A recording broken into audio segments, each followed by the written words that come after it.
Hi and welcome to day one of the 5-day SEO challenge. And day one is all about developing your buyer personas, probably the most important thing before we start thinking about any strategy, anything else. We need to know who you're marketing to so you can make the right steps in regards to your digital marketing strategy. So this spreadsheet, you should be able to find it below the video that you're watching right now if you're in the 5-day SEO challenge. If you're watching this video on anything else like YouTube, for example, please go to 100digital.co.uk and sign up for the 5-day challenge. It is free, so well worth doing, and you'll be able to get access to this report.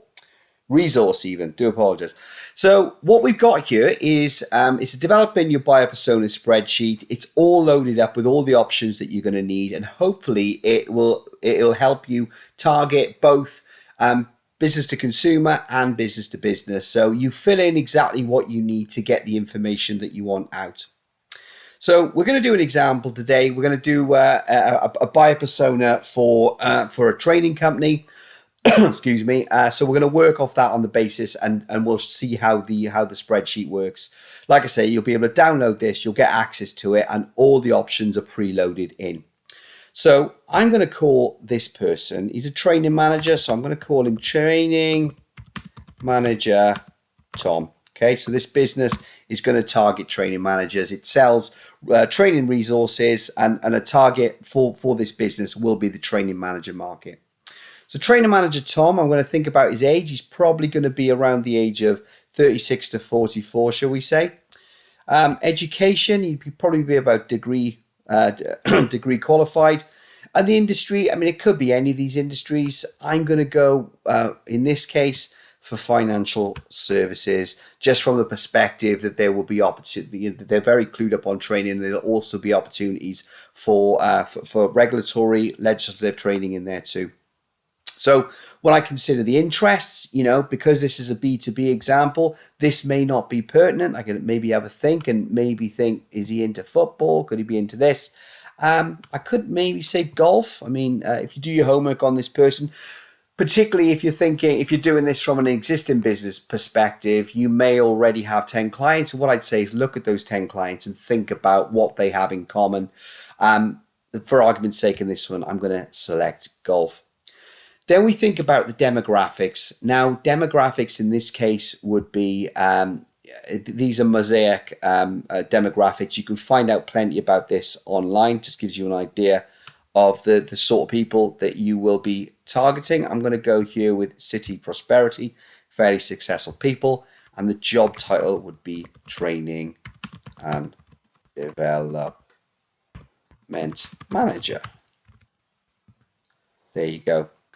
So that's stage one done. Now, if you're in a business that targets several different demographics, there are spaces for 5 in total. Now, in this case, I'm just going to fill in the one. I might broaden this out by putting HR director, head of people in there. I could really take that on, and I could decide on the actions I was going to take for each one.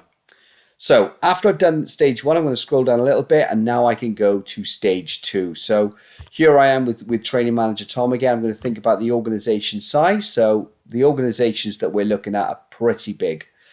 They tend to report to, I'm going to put in your head of department. It's usually going to be a head of people or HR director. So I'll put a head of department in there.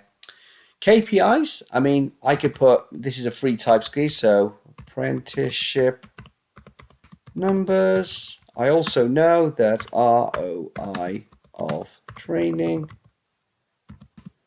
induction, and production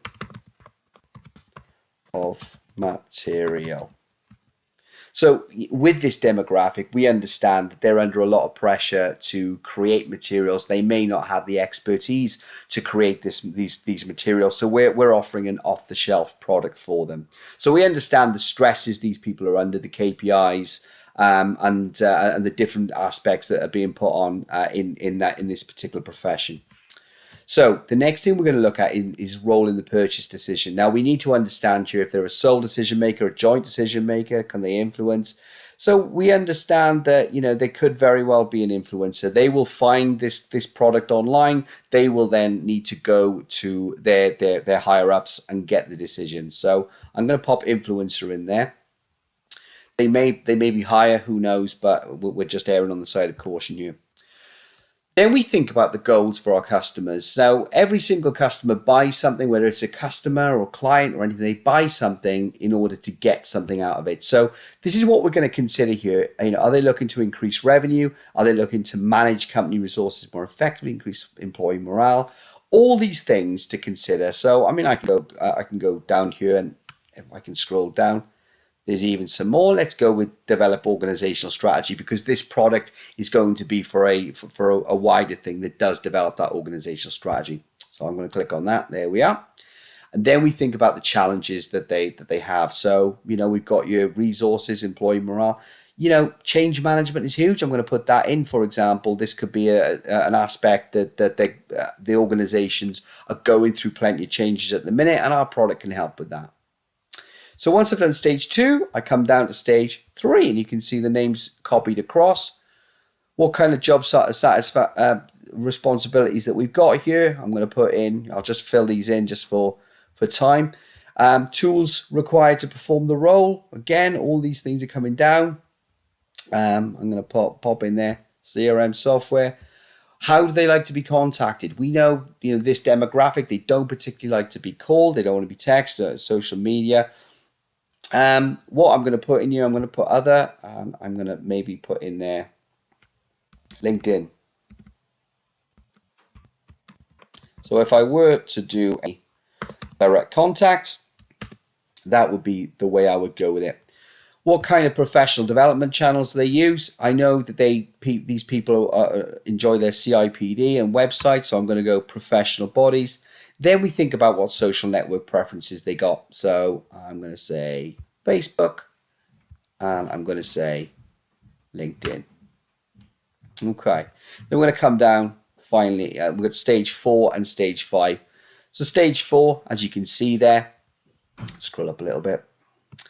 What are the potential questions that they may have about your product and service? So this is all about tailoring your product and service to the customer.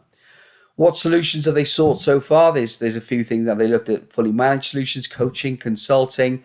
What prejudices do they have towards your service and industry? What kind of things do they say about your industry? What common objections do you think you're going to get? And potentially, what dissatisfactions do they already have with current suppliers? The reason that we're doing that is, first of all, it's going to form your strategy later on when it comes to thinking about social media, but this gives you some really good ideas for content. So if you've got an idea that they're really unhappy with their suppliers' response time when there's a problem, you could write a blog post, 10 ways how to get your supplier to get back with you on time. And that then all feeds into the keyword research. But this is what we need to do first. We need to take time over this to make sure that we have a really good understanding about who we market to. Because when it comes to keyword research and writing content, this activity will pay dividends. So that's stage 4. And then the final part is stage 5. And stage 5, it goes into our role in the solution. What's our unique selling proposition? What's going to be our marketing message? What's our 30-second elevator pitch? And what most likely product are they going to use, and any potential upsells and cross-sell opportunities from the back of that. So thank you very much for watching this video. So in the first instance, what I'd like you to do is download this sheet, take some time over it, and really think about your key customer, that target customer that you want to be marketing towards. And like I say, if there's more than one, there's spaces for 5 demographics in there. Okay, so I'm going to see you in the next video.